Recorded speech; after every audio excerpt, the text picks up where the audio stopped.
اب ہمارے معاشرے میں دو طریقے شادی کے رائج ہو چکے، ایک جس کو کہا گیا ارینج میرج، اور دوسری جو ہوتا ہے وہ از خود نکاح کرنا یا لو میرج جسے کہیے۔ تو از خود نکاح کرنے کے حوالے سے میں پوچھنا چاہوں گا کہ اس کے حوالے سے کیا تعلیمات اسلام میں ملتی ہیں؟ ہاں مطلب مذہب اسلام ایک بالغ لڑکے اور بالغ لڑکی کو اس بات کا مکمل طور پہ اختیار دیتا ہے کہ وہ اپنا نکاح خود کر سکتے ہیں، لیکن شریعت نے اس کے ساتھ ساتھ والدین کے بھی کچھ حقوق رکھے ہیں، لہٰذا اگر بالغہ لڑکی از خود نکاح کرتی ہے تو یہ دیکھا جائے گا کہ اس نے کسی ایسے شخص سے نکاح تو نہیں کیا کہ جس شخص کا اس لڑکی سے نکاح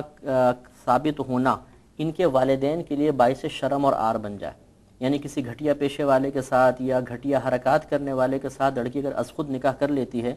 تو شرعاً اس کو اختیار تو تھا، لیکن چونکہ اس نے ایسے شخص سے نکاح کر لیا جو اس کے خاندان کے لیے باعث عار بنے گا، اس وجہ سے ان والدین کو یہ اختیار دیا جائے گا کہ چاہیں تو اس نکاح کو ختم کروا دیں، فسخ کرنے کا اختیار ہوگا۔ تو اگر اس سے قطع نظر اگر بالفرض کوئی والدین اجازت دے دیتے ہیں بیٹی کو بھی کہ تم جس سے چاہے نکاح کر لو بالفرض، اور ہم اس کا انکار نہیں کرتے ہیں، تو پھر یہ کہ شریعت نے بالغ لڑکے لڑکی کو دیا مکمل اختیار ہے کہ وہ خود نکاح کر سکتے ہیں۔ اچھا، پھر اب کوئی مسنون طریقہ نکاح کا کیا ہے، مطلب جو شریعت ہمیں تعلیم کرتی ہے نکاح کا؟ مطلب مسنون طریقہ تو یہی ہے کہ پیغام نکاح بھیجا جائے، اور پھر سامنے سے وہاں سے بھی کوئی مطلب کوئی شخص آئیں اور باقاعدہ جس کو ہم منگنی کہتے ہیں اس طریقے سے کیا جائے کہ وعدہ نکاح ہو جائے، پختہ نکاح کا معاملہ ہو جائے، پھر اعلانیہ طور پر اس نکاح کو رشتہ داروں کی موجودگی میں کیا جائے۔ یہی مسنون طریقہ شروع سے رائج ہے اور اب بھی ہمارے درمیان ہے۔ اچھا، نکاح